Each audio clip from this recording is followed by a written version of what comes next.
नाशिकमध्ये नाफेडच्या कार्यालयामध्ये शेतकऱ्यांनी मोठा गोंधळ केलाय। थेट अधिकाऱ्यांच्या कार्यालयामध्ये ठिय्या आंदोलन त्यांनी केलंय। 6 महिने गेलेले आहेत, नाफेड करून कांदा उत्पादकांना परतावा अद्याप मिळाला नाहीये आणि अधिकाऱ्यांवर कांदा मारून फेकायचा प्रयत्न सुद्धा शेतकऱ्यांनी केलेला आहे। अधिकाऱ्यांच्या गळ्यात कांद्याचे माळ घालून शेतकऱ्यांनी हे आंदोलन केलेलं आहे। दृश्य आपण बघू शकतोय।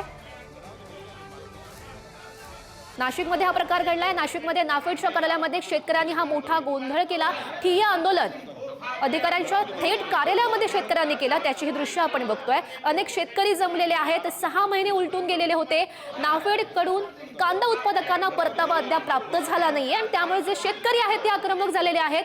अधिकाऱ्यांवर कांदा मारून फेकायचा प्रयत्न सुद्धा या शेतकऱ्यांनी केला।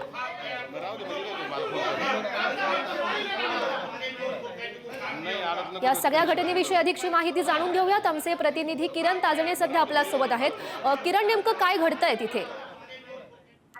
आपल्याला माहिती आहे की शासनाच्या माध्यमातून ज्या कांदा खरेदी करण्यासाठीच्या ज्या संस्था आहेत त्या नाफेड आणि एनसीसीएफ आहे, त्यांच्या माध्यमातून कांदा खरेदी केल्यानंतर साधारणपणे महिनाभराच्या आतमध्ये जो कांदा खरेदी केलेला आहे त्याचे पैसे शेतकऱ्यांच्या खात्यावर जमा होणं अपेक्षित असतं। ज्या फेडरेशन आहे त्या फेडरेशनच्या माध्यमातून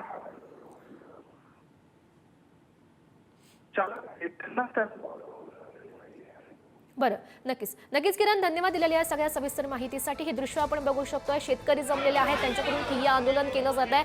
नाशिकमधल्या नाफेडच्या कार्यालयामध्ये शेतकऱ्यांनी हा प्रचंड मोठा गोंधळ घातलाय। 6 महिने झालेले आहेत, मात्र नाफेडकडून कांदा उत्पादकांना परतावा अद्याप प्राप्त झाला नाहीये आणि त्यामुळे हे सगळे शेतकरी एकवटलेले आहेत आणि त्यांनी थेट अधिकाऱ्यांच्या कार्यालयामध्ये ते जाऊन बसले आणि ठिय्या आंदोलन त्यांच्याकडून केलं जात आहे। जोरदार घोषणाबाजी सुद्धा केली जाते।